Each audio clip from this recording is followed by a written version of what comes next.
교육학과 교수입니다. 전통 교육학을 전공하고 가르치고 계신 분인데요. 미국에서 공부를 하셨고, 한국교육과정평가원 연구조정위원도 하셨고, 교육개발의 연구위원도 하셨습니다. 아마 세 번째 발제에서는 앞으로 우리가 통일하고 관련해서는 어린 세대들을 어떻게 가르치는 게 마땅한 방향일까 하는 점을 깊이 연구를 하시고 오늘 여러분들한테 들려주실 예정입니다. 이 세 분들이 각각 한 25분 정도 발표를 해주시고 남는 시간이 한 20분 있을 텐데요. 그 남는 시간에 방청하시는 여러분들하고 또 발표하신 분들하고 얘기를 나누는 순서로 그렇게 진행을 하겠습니다. 먼저 황인희 대표님을 모셔서 첫 번째 발표를 듣기로 하겠습니다. 박수로 좀 격려해 주시기 바랍니다.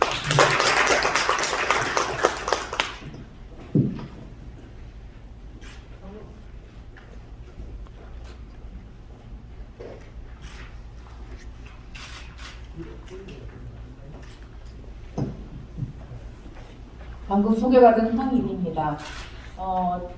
이제 우리 소장님께서는 통일 이후의 교육까지를 말씀해 주셨는데 우선 당장 시급한 것은 지금 우리 대한민국의 정체성에 맞게 대한민국의 자유민주주의에 맞게 교육이 되는 것이 우선 시급하다라고 생각을 합니다. 그래서 저는 남한에서 실시되고 있는 지금 자유민주주의를 왜곡하는 교육이 어떻게 실시되고 있는지에 대해서 지금 오늘 발표를 드리겠습니다. 근데 너무나 많은 부분에서 광범위하게 왜곡이 자유민주주의를 왜곡을 하고 있기 때문에 제가 그것을 여기서 다 다룰 수는 없고 저는 오늘 특이하게 문학 교과서나 문학 작품을 통해서 어떻게 자유민주주의가 왜곡되고 반시장경제, 반대한민국, 반기업 정도의 교육이 되고 있는지를 좀 중점적으로 오늘 다루도록 하겠습니다.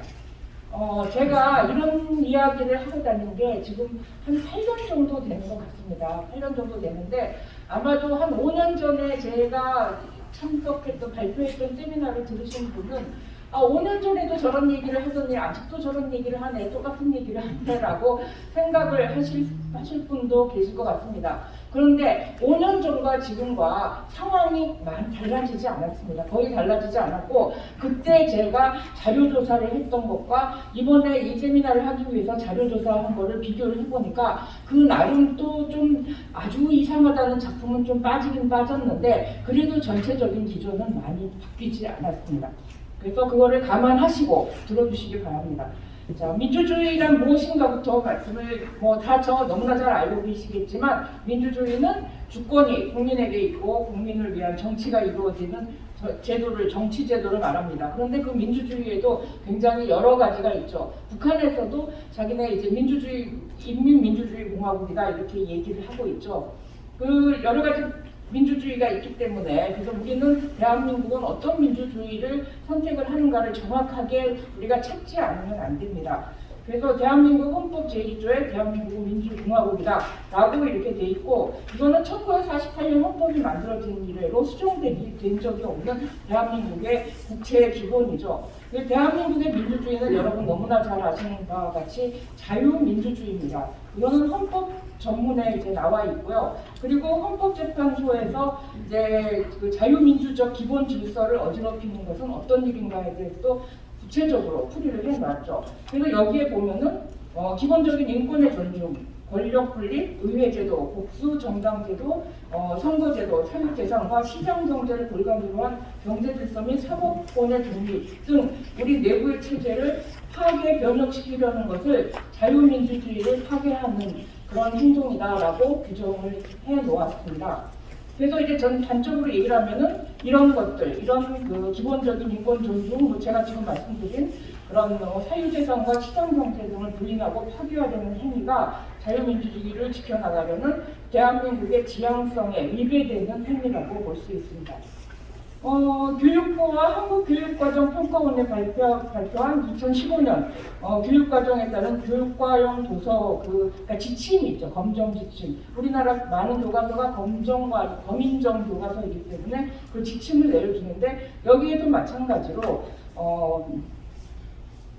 대한민국의 정통성과 그러니까 헌법 정신의 일치를 들고 있는데 그것의 가장 중요한 것은 대한민국의 정통성과 국가 체제를 부정하거나 왜곡 비방하는 내용이 있는가 혹은 대한민국의 자유민주적 기본 질서에 입각한 평화통일 정책을 부정하거나 왜곡 비방하는 내용이 있는가 이런 것들을 굉장히 그 맨 앞에 가장 중요하게 보고 있습니다. 그러니까 이런 교과서가 만들어진다면은 그것은 검인정 교과서로서 채택되지 않는다는 거죠. 근데 그럼에도 불구하고 대한민국의 많은 교과서가 자유민주주의를 왜곡하고 부인하고 있습니다. 그게 이제 제가 오늘 여기에 나온 그 이유 중에 하나인데요.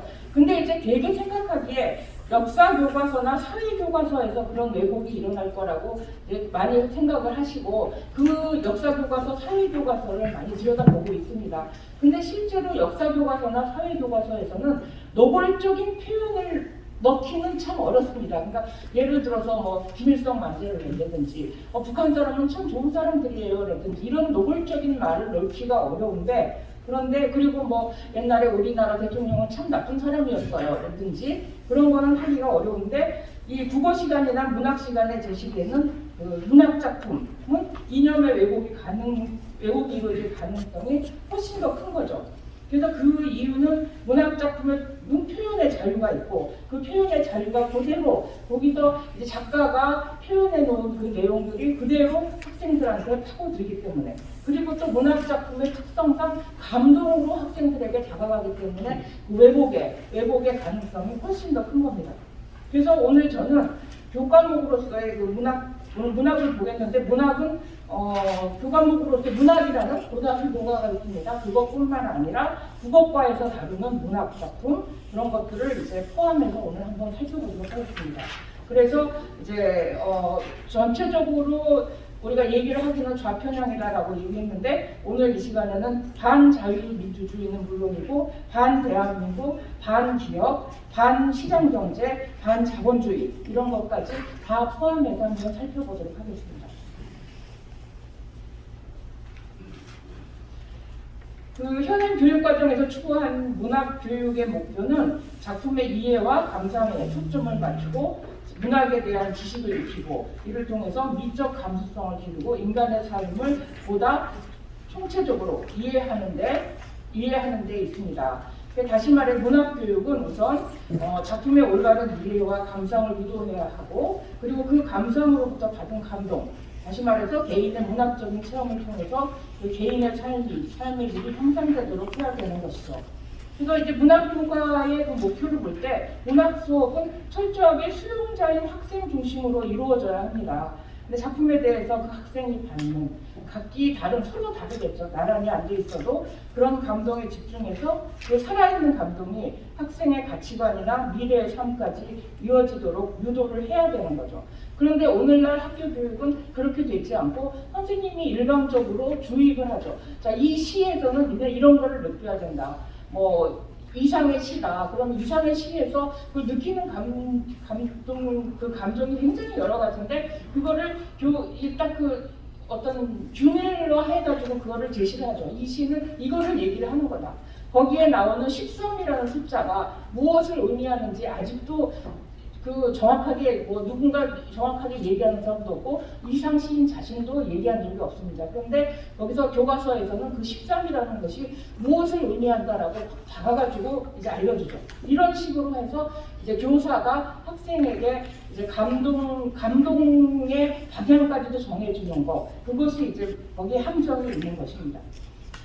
오늘날 문학교과가 다른 어떤 과목보다 이제까지 어떤 시기보다 더 중요하게 다뤄져야 되는데 그 이유는 첫째, 아까 말씀드린 것처럼 문학에서 얻은 감동이 학생의 인생관과 가치관을 만들기 때문이죠. 그리고 둘째는 문학작품은 수많은 간접 체험을 제공을 합니다. 요즘 뭐 체험학습이니 요즘 이제 체험학습 신청서 내면은 주중에 학기 중에 부모님이랑 같이 해외여행도 갈 수 있어요. 근데 그렇게 되는데도 불구하고 실제로 옛날 그 이전 시대보다 그 체험에서 얻는 아이들의 뭐 어떤 경험의 폭이라든가 그런 거는 좀 많이 줄어들었습니다. 그 이유 중에 하나는 뭐냐면 이제 이를테면 이런 거예요. 아주 유명한 휴양지에 놀러 갔다. 그러면 이제 그런 아이들 거기 갔다 왔어. 뭐 말레이시아에 있는 유명한 휴양지에 갔다 왔어요. 야 거기 세계 최고의 휴양지랬는데 어땠니? 좋았겠다라고 하면은 몰라요. 나는 호텔에서 그냥 저 폰만 했어요. 뭐 이런 식으로 돼요. 요즘 많은 애들이 그렇습니다. 할아버지 할머니 댁에 외갓집에 다녀왔어요. 외갓집이 어디 있니? 몰라요. 왜? 아빠 차 타고 갔다 왔기 때문에. 우리 세대에는 기차 타고 버스 타고 가야 되기 때문에 암암리에 거기가 무슨 경상북도 어딘지 전라남도 어딘지 다 알게 됩니다. 근데 요즘은 몰라요. 그냥. 아빠 차 타고 우리 집 앞에서 떠나면은 그 집 앞에 그 마당에 들어가니까. 네, 그런 상황에서 문학 작품은 청소년들을 보다 넓은 세상으로 인도하고 보다 다양한 체험을 제공할 수 있죠. 또 이 문학교과가 중요한 이유는 요즘 아이들은 텍스트를 읽고 머릿속에 그림을 그리는 거 못해요. 그냥 글자는 글자고 영상은 영상이에요. 그래서 이제 그런 것 때문에 이제 그 책 읽기로 감동을 이끌어내고 그거를 내 교장에서 가치관이나 인생관을 정립하는데 영향을 주기 어렵기 때문에 문학교과가 그것을 도와주도록 해야 되는 거죠. 그리고 그 다음에 또 문학교과가 중요한 이유는 애들이 학교 교육이 아니면 문학 작품을 거의 접하지 않습니다. 그렇기 때문에 또 그것도 숙제를 하기 위해서 혹은 시험을 보기 위해서 문학 작품을 접하는 거죠. 그래서 문학교과는 청소년들이 양질의 문학을 접할 수 있는 거의 유일한 통로라고 할 수밖에 없어요. 근데 그 좁고 제가 그 이야기를 앞에 이제 길게 말씀을 드리는 것은 뭐냐면 그 좁고 단 하나밖에 없는 통로이기 때문에 거기에 이제 농간이 끼어들 우려가 많이 생긴다는 거예요. 그래서 이제 그 점을 말씀드리기 위해서 지금 아닌 척하면서 문학 작품이야 이거는 단지 문학 작품에 불과해라고 아닌 척하면서 거기에서 반 대한민국, 반 자본주의, 반 자유민주주의 정서를 심어놓을 수 있는 거죠. 그게 어떻게 가능하냐면 교사가 그 감동에 대해서 주입을 시키기 때문에 그게 가능합니다. 그리고 또 시험이라는 과정이 있기 때문에 그 학생들이 거기에 더 몰두를 하는 거죠. 교사가 가르쳐주는 대로. 나는 이렇게 느끼지 않아. 그렇지만 선생님이 이렇게 얘기를 하니까 시험을 보려면 나는 이 감동으로 가야 돼. 라는 식으로 가는 거죠. 그래서 이제 교사가 어떻게 수업을 하느냐에 따라서 이제 많은 편향과 왜곡이 일어날 수 있는데요. 왜곡은 소설의 경우 더 심각해지는 거죠. 소설의 특성 중에 허구성도 있지만 진실성이라는 게 있습니다. 여러분 허구성과 진실성이 상반되는 이야기 같은데 그 허구성은 여러분 잘 알고 계시는 지어낸 이야기라는 거, 진실성은 뭐냐면 있을 법한 이야기라는 거죠. 그게 이제 한꺼번에 들어가 있어서 이제 그 어떤 교사에 따라서는 이거 그냥 지어낸 이야기야. 그냥 이거 소설이니까. 우리 그런 거 많이 하지 않습니까? 소설이니까, 영화니까. 이렇게 하는 교사도 있는가 하면 어떤 교사는 야, 그게 현실 그대로지. 그 괜히 그런 작품이 있겠어? 현실에서 그런 일이 있으니까 그런 거지. 라고 이제 가르치면은 그때부터 이제 문제가 시작이 되는 겁니다. 그래서 소설이 사회상을 반영한다는 그 명목 때문에 가끔 문학교과서가 역사교과서를 하는 일도 있어요. 특히 일제시대라든지 6.25 전쟁이라든지 독재라든지 이런 거에 대한 어두운 현실이 문학교과서에 부각이 되는 거죠. 그래서 교사의 성향에 따라서 확대 재생산되기도 합니다. 그래서 애들은 소설의 감동이 클수록 이렇게 질문해요. 선생님 이거 진짜로 있었던 일이에요? 이제 그렇게 되면은 애들은 굉장히 거기에 감동을 받았다는 얘기거든요.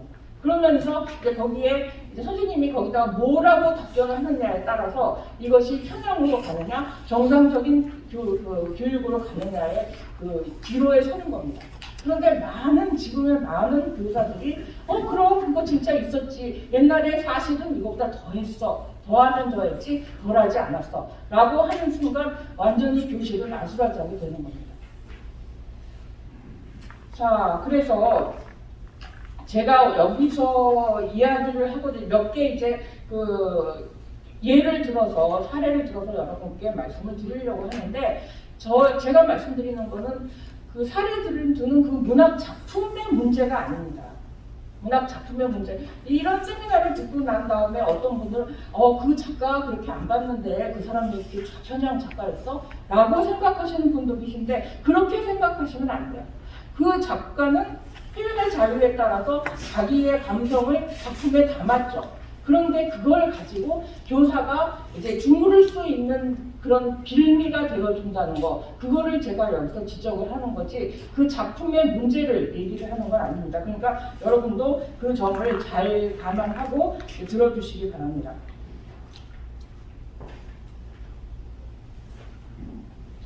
그래서 원래 그 논란의 중심이 돼야 되는 것은 문학 작품이 아니라 교사의 자질과 그런 교사의 어떤 자유민주주의가 혹은 좌편향, 성향이에요. 그리고 하지만 그 전에 또 이미 이전부터 잘못 배워온 교사들한테 그런 교사들의 생각을 교정한다는 건 거의 불가능에 가깝죠.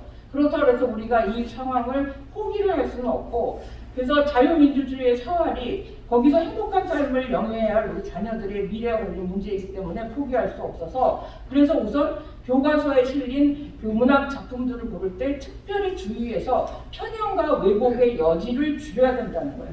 그러니까 이렇게 생각하시면 됩니다. 이제 약이 있습니다. 약이 있는데 약은 사람의 병을 고치고 사람을 살릴 수 있게 살리기 위해서 만들어진 건데, 그 약이 잘못해가지고 이제 그 어린 아이에게 들어간다든지, 어린 아이 손에 들어간다든지, 그래서 어린 아이가 그거를 먹고 이제 뭐 잘못된 경우, 그런 경우에는 어린 아이에게 독이 되는 거죠. 그런 경우에 우리가 어떻게 합니까? 애들한테 야 이거 먹지 마라 교육도 시키지만은 가장 좋은 방법은 뭡니까? 그 아이의 손에 닿지 않게끔 치워버리는 것이 아주 좋은 방법이죠.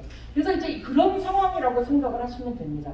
지금 이 문학 작품들 자체의 문제가 아니라 그 문학 작품을 어떻게 다루느냐에 따라서 충분히 교사의 성향에 따라서 왜곡이 일어나니까 그거를 조심을 하자는 그런 이야기입니다. 감시를 많이 하고.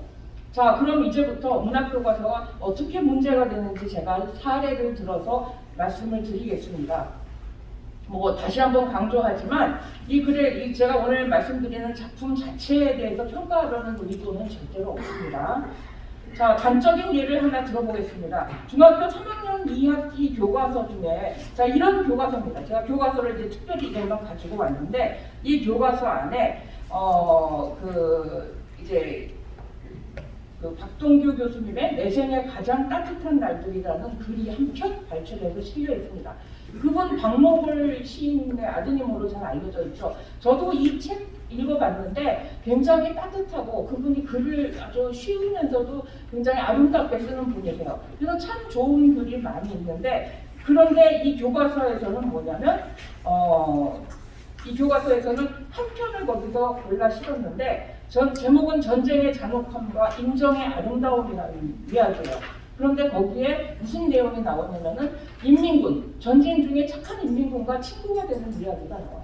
친구가 이야기. 그래서 여기 이제 보시면은 북쪽 억양에 섞인 이 한마디는 마치 우리 중에 누가 장난으로 웃기기 위해서 고양이 소리를 내는 것처럼 그런 다정함이 있었다. 북한 병사, 지금 전쟁 중입니다. 전쟁 중인데 북한 병사가 다정하게 다가오는 거죠. 그리고 그 뒤에 우리는 그가 두렵지도 않았고 이상한 사람 같지도 않았다. 이렇게 해서 그와 우리는 친하게 되었다. 그 뒤에 보시면 그는 인민군이 아니라 어린 우리들의 친구였고 한패였다. 여러분, 이 한패였다는 말에서 소름이 끼치지 않으세요? 저는 이걸 보는데 이게 큰일 날 일이지, 전쟁 중에 인민군하고 우리가 한패였다라고 이야기를 하다니. 이런 것들을 실어놓으면은 그 박동규 교수님이 이런 성향을 가진 분이 아니라고 저는 초석같이 믿고 있어요. 믿고 있는데, 어렸을 때 이야기, 이건 더군다나 소설이 아니라 수필입니다. 수필은 지어낸 이야기가 아니라는 거죠. 근데 이게 여러 편의 이 책에, 내 생애 가장 따뜻한 날들이라는 이 책에 50편 가까운 글이 있어요. 그런데 이 편자가 하필이면은 이 인민군하고 어린이들이 한패가 된다고 적어놓은 이 글을 뽑아놓은 이유가 뭔지 여러분 한번 생각해보세요. 이전에도 여기에 이 책에 실렸던 작품이 교과서에 실린 적이 있었습니다. 그거는 뭐냐면 군고구마를 파는 어떤 형과 우리와의 그 따뜻한 이야기예요. 그런 건 상관이 없다는 거죠. 근데 이런 것들이 들어가면서 이제 아이들이 정말 6.25 때 이민군이랑 우리가 친구였구나. 이민군은 참 좋은 사람들이구나 라고 받아들이게 되는 거죠. 저는 이제 이런 거가 좌편향의 시작이라고 저는 보는 겁니다. 자, 그러면은 이제 구분을 지어가지고 말씀을 드릴게요. 사회주의를 비판하는 사람은 어리석고 몰지각한 사람이다라는 그런 메시지를 주는 작품이 있습니다. 태평천하라는 최만식 작가의 작품인데요. 거기에 보면은 여기 제가 예를 들어놓은 거 한번 보세요. 아들이 이제 이 사람이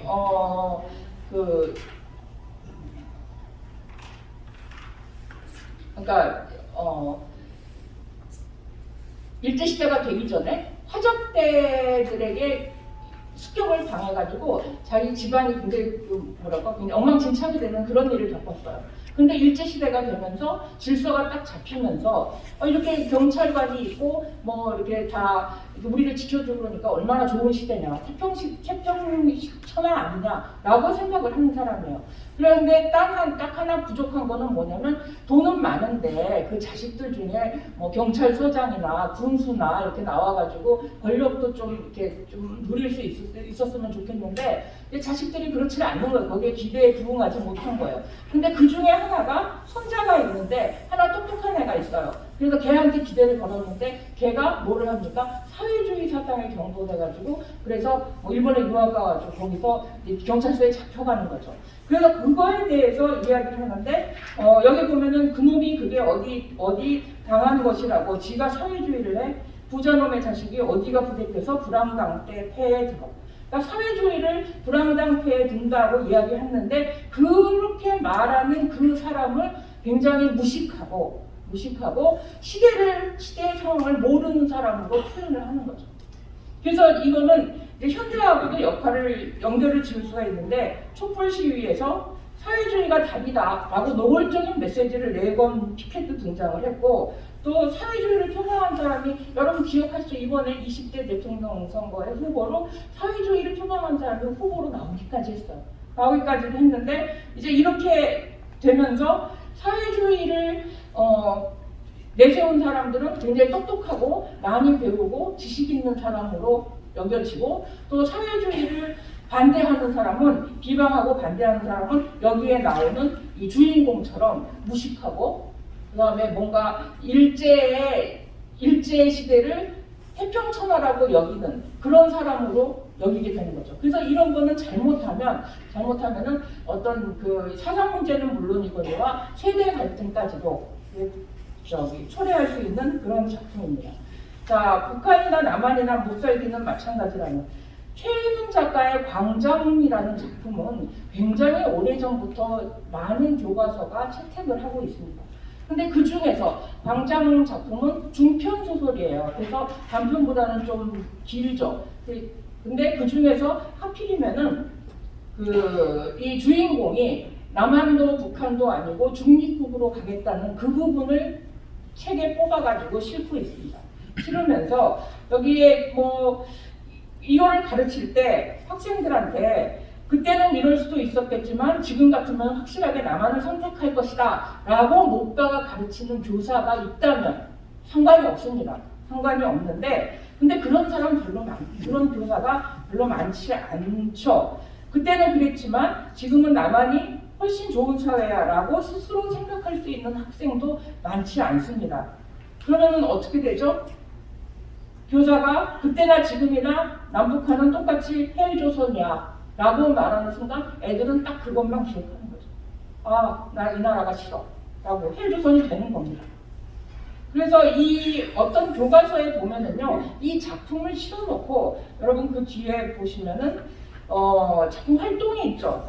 작가가 나타낸 남북의 성향이 어떤 모습인지를 말해보자 라고 해가지고 여기 자료집에 나와 있습니다만은 가는 남쪽의 모습이고 그건 작가가 표현한 거예요. 나는 북쪽의 모습입니다. 근데 가는 한국 정치의 광장에는 똥오줌의 쓰레기만 더미로 쌓였어요. 한국 정치가들이 정치의 광장에 나올 땐 도끼와 삽을 들고 눈에는 마스크를 가리고 도둑질하러 나오는 것이죠. 자, 이런 이야기가 바로 실려 있습니다. 여러분 이거 읽으시면서 이거 사실 아니야? 라고 생각하는 분도 있을 수 있겠습니다. 그런데 이거의 수용자는 어른이 아니라 청소년입니다. 그러니까 우리가 신청전을 이제 읽을 때, 그거 어떻게 딸이 말이야 아버지보다 먼저 눈이 어두운 아버지를 놔두고 그냥 자기가 죽어버릴 수 있어? 이게 더 불효 아니야? 라고 생각하는 거는 먼저 효에 대한 개념을 안 다음에 그 다음에 문제입니다. 근데 효에 대한 개념도 모르는 어린아이한테 이제 그 신청전을 익히고 이거 신청이는 불효자야 라고 가르치는 건 옳지 않죠. 일단 효에 대한 개념을 가르치고 그 다음에 근데 이런 건 불효야 라고 가르쳐야 되는데 이것도 마찬가지입니다. 이 청소년들한테 대한민국에 대한 어떤 정체성이나 대한민국 자유민주주의에 대한 어떤 모습을 제대로 가르치고 난 다음에 근데 그런 면도 있어 라고 가르쳐야 되는데 이건 먼저 이제 대학 이렇게 되면은 아이들은 한국의 정치 광장은 쓰레기 더미만 쌓여 있는 걸로 받아들이게 된다는 거죠. 그런데 그 밑에 그럼 북한도 똑같이 얘기하지 않았어? 여러분 나중에 이 세미나 끝난 다음에 이거 한번 자세히 읽어보세요. 북한의 상황은 굉장히 상징적으로 나타났습니다. 상징적으로. 그래서 뭔가 안개가 이렇게 껴있는 것 같은 아사무사한 뭔가 정확하고 구체적인 언어로 던지지 않았죠. 그래서 이것만 딱 보면은 남한만 쓰레기고 똥오줌에 쌓여있는 곳으로 보이게 돼 있어요. 네. 그리고 그 다음에 가장 많이 나오는 것 중에 하나가 부자는 무조건 나쁘고 빈자는 무조건 착한 사람이다 라는 그런 개념이죠. 그래서 이제 우리 여러분 너무나 잘 아시는 여러분도 학생 시절에 이 작품 안 읽으면은 학생 그 행세를 못했던 그 작품 난장이가 쏘아올린 작은 공입니다. 그 난장이가 쏘아올린 작은 공에 보시면은 그 난장이의 자식들의 이제 말로 자식들의 입장에서 3명이 돌아가면서 1인칭 화자가 돼서 소설을 이끌어 나가고 있는데 한결같이 자신들이 피해자라고 이야기하고 있어요. 근데 이 3명의 난장이는 그 난장의 자식들은 다 성인이거든요. 성인의 자식들이 자기 아버지 난장이 자기 아버지한테 묻혀가지고 산다는 것 자체가 잘못된 거죠. 근데 그런 이야기하는 학교의 선생님이 그렇게 가르쳐주면 좋죠. 근데 그런 이야기하는 사람은 없어요. 강제로 이렇게 불쌍한 사람이 있는데 강제로 나라에서 집을 빼앗고 그 집을 뭐 어떻게 해서 이 사람들은 갈 곳이 없고 그래서 좌절하고 있고 라고 가르치고 있죠.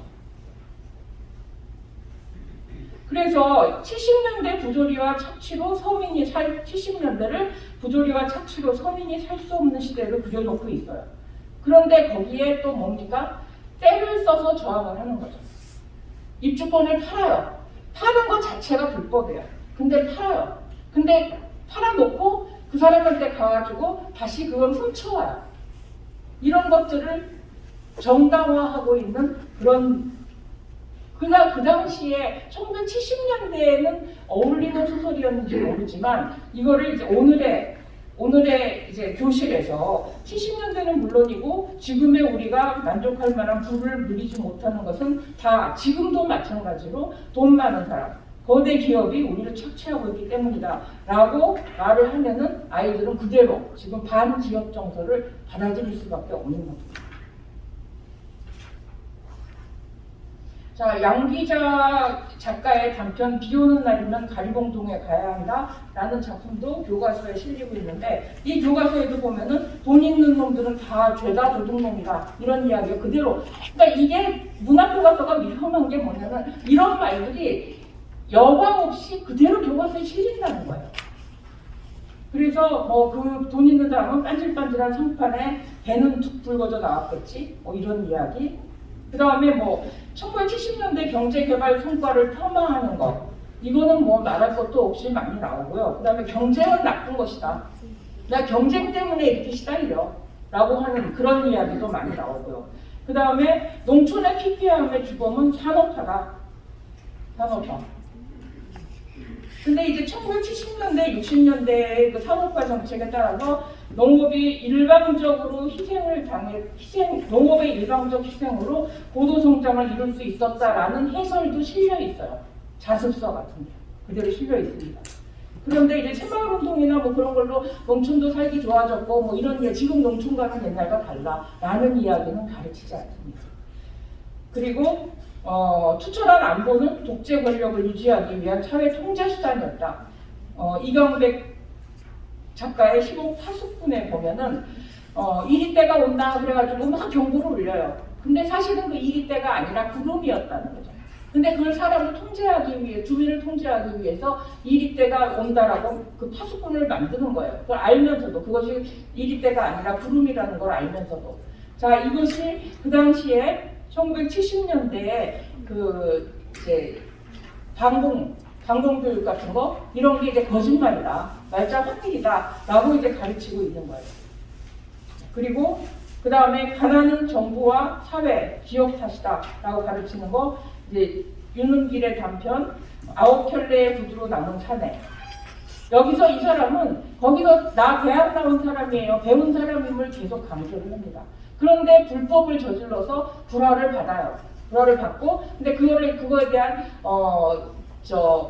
그 금액을 지불하라 그러니까 시간이 있었음에도 불구하고 이제 그걸 또 모르는 무지행이도 아니고 그렇게 나 해야 되는 건지 모르는 사람도 아닌데 대학 나온 사람이라는 강조가 계속 돼 있기 때문에, 그런데도 불구하고